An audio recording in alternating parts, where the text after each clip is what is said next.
A paz e a graça do nosso amado Senhor Jesus Cristo seja na vida de todos. Hoje nós vamos estudar no livro de 1 Samuel, o capítulo 19. Saul perseguindo Davi. Saul contou ao seu filho Jonatas e a todos os seus oficiais que ele planejava matar Davi. Mas Jonatas era muito amigo de Davi e por isso lhe disse: "O meu pai está planejando matar você. Amanhã cedo, tenha cuidado. Esconda-se em algum lugar secreto e fique lá. Eu vou conversar com meu pai em campo e você fique onde estiver escondido que eu vou falar com você a respeito. Se descobrir alguma coisa, eu aviso você." Fica muito evidente aqui esse coração cheio de ódio e cheio de inveja que é terrível, como um câncer na vida das pessoas, que se encontrava Saul.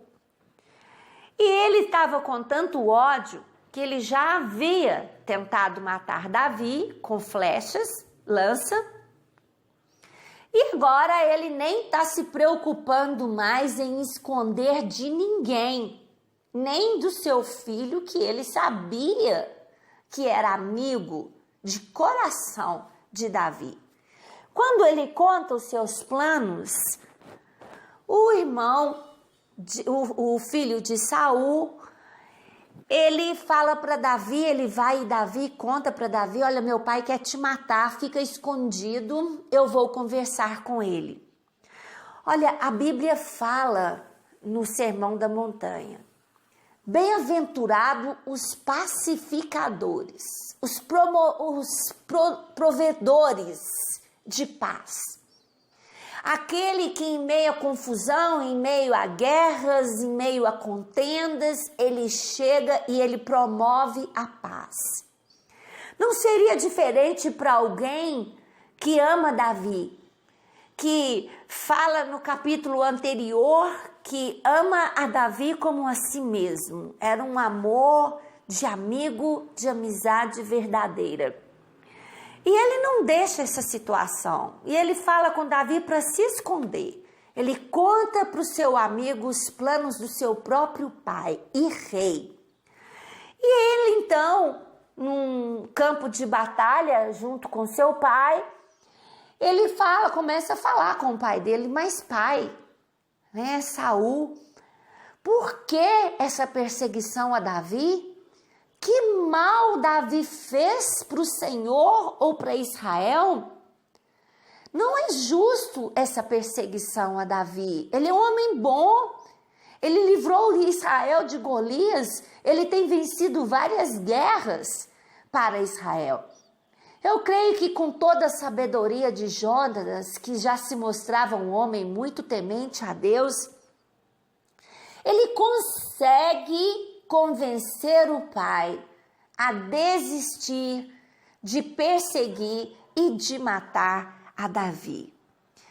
No verso 6, Saul atendeu o pedido de Jonatas e jurou em nome do Senhor, o Deus vivo, que Davi não seria morto. Então Jonatas chamou Davi e lhe contou tudo. Aí o levou a Saul e Davi continuou a servir o rei como antes. Que apaziguador esse foi Jonatas.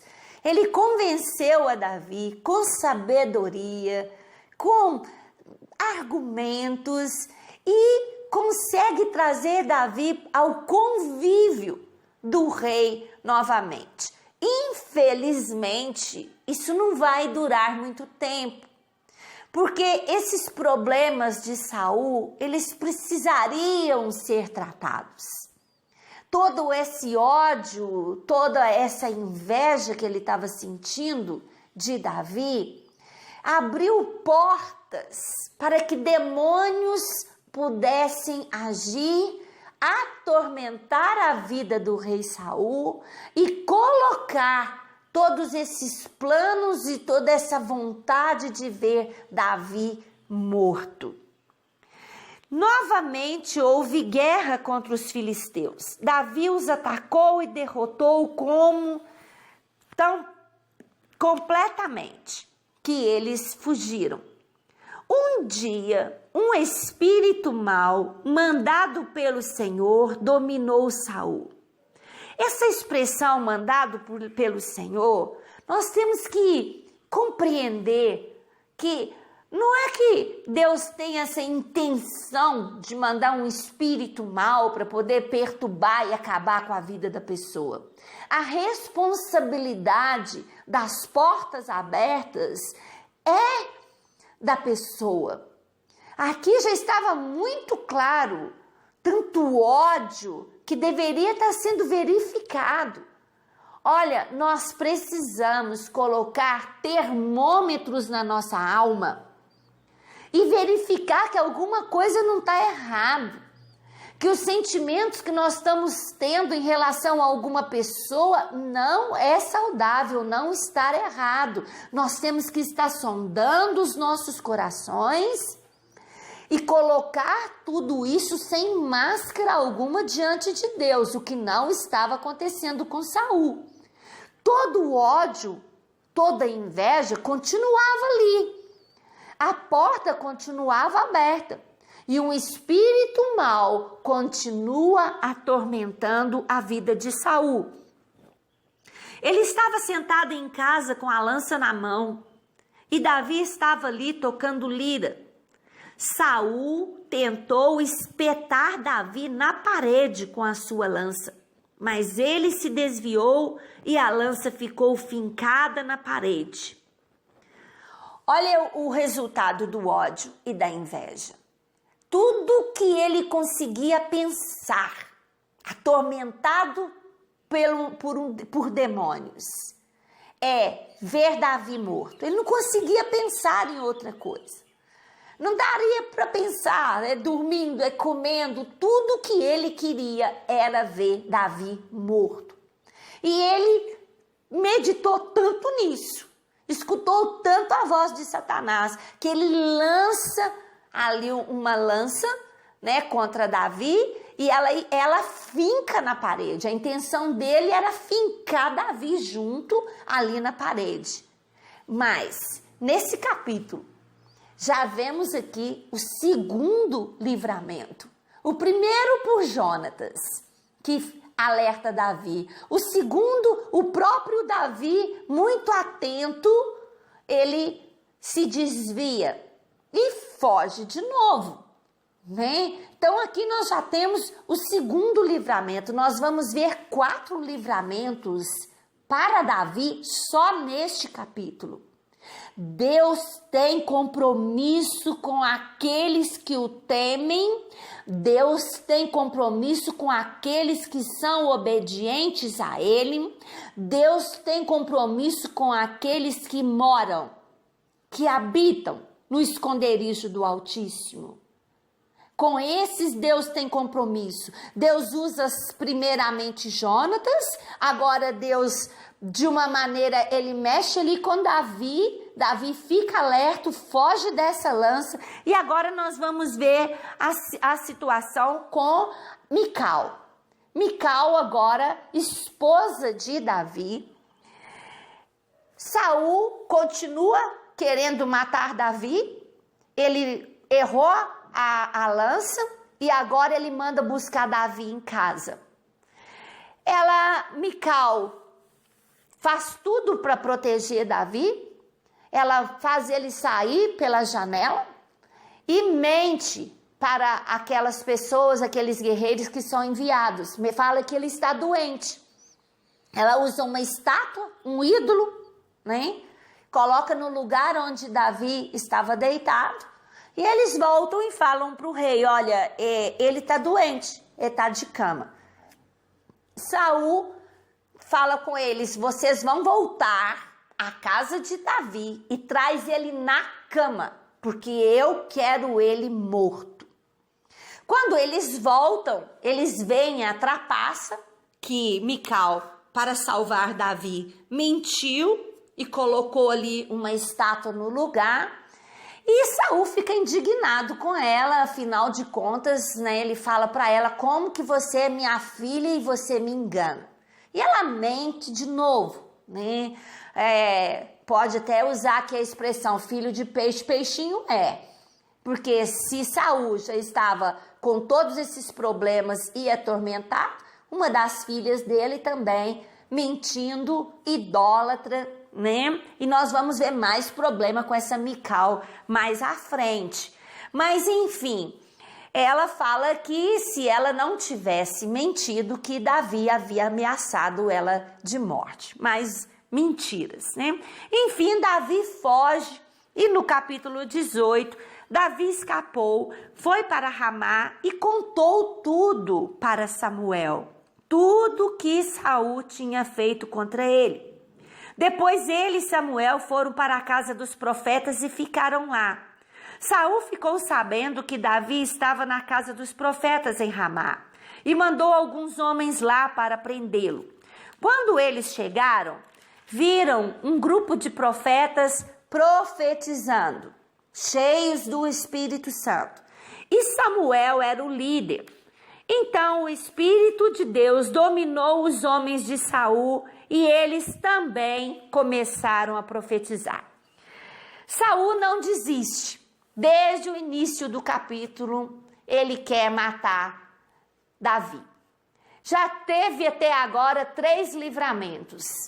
Um, Jonatas, o outro, a lança, que Davi se esquiva, né, da lança, e na casa de Davi com a esposa Mical. Agora ele continua, mesmo sabendo que Davi estava com o profeta Samuel, mesmo sabendo que Davi estava na casa de profetas, ele não temeu ir contra um homem na casa dos profetas. E ele então manda os seus guerreiros até Davi para o matá-lo. Mas é lindo essa parte, por quê? Ele manda uma parte ali do exército. Quando eles chegam, os profetas estão ali cheios do Espírito Santo, profetizando, louvando, adorando a Deus, falando a palavra de Deus ali. E o que acontece? Aqueles homens que estão ali sobre a ordem de Saul para matar Davi, também são cheios do Espírito Santo e começam a profetizar. Não tinha mais como querer mal de ninguém, nem sobre ordem de um rei, quem está cheio do Espírito Santo. Agora o livramento não é mais com Jonatas, não é mais com Mical, agora o livramento é com o próprio Deus. Eles voltam e o Saul continua, manda outra turma do exército e a mesma coisa acontece. Eles chegam à casa dos profetas e eles também são cheios do Espírito Santo e começam a profetizar. Até que o próprio Saul vai a Ramá. Quando chegou a um poço grande na cidade de Secó, perguntou onde estava Samuel e Davi e lhe disseram que eles estavam na casa dos profetas.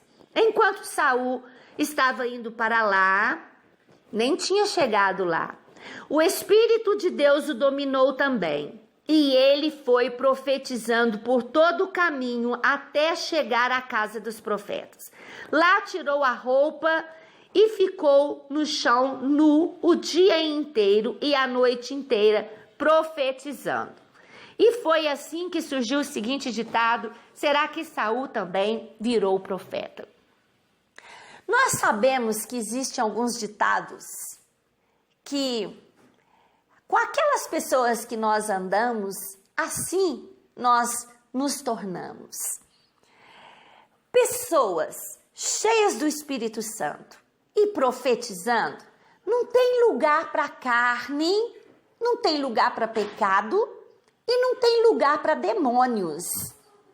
Nós vimos isso aqui claramente, porque primeiro vai 2 vezes pessoas do exército para matar Davi, e são cheios do Espírito Santo e profetizam. Depois, o próprio rei Saul, mas veja bem, cheio de ódio, cheio de inveja, só conseguindo pensar na morte de Davi antes de chegar na casa dos profetas. Não havia chegado lá ainda. Ele é cheio do Espírito Santo. Olha, o poder de Deus é muito maior do que qualquer armadilha, qualquer demônio. Não existe como medir. Fica em tanta desvantagem que não tem como medir. É muito maior o poder de Deus. E aqui nós aprendemos com isso. Mais uma vez, a buscar em Deus livramentos, a ser um apaziguador como Jonatas, a ser uma pessoa temente a Deus, obediente a Deus, porque Deus tem compromisso com essas pessoas. A ser uma pessoa que, como aqueles profetas profetizavam, que as pessoas que cheguem perto de nós só possam dizer assim: eu não compreendo, mas eu sinto tanta paz. Eu tenho respostas de Deus quando eu me aproximo de vocês. De você, que seja essa as palavras que as pessoas tenham ao nosso respeito. Amém? Fica essa palavra para nossa meditação em nome de Jesus.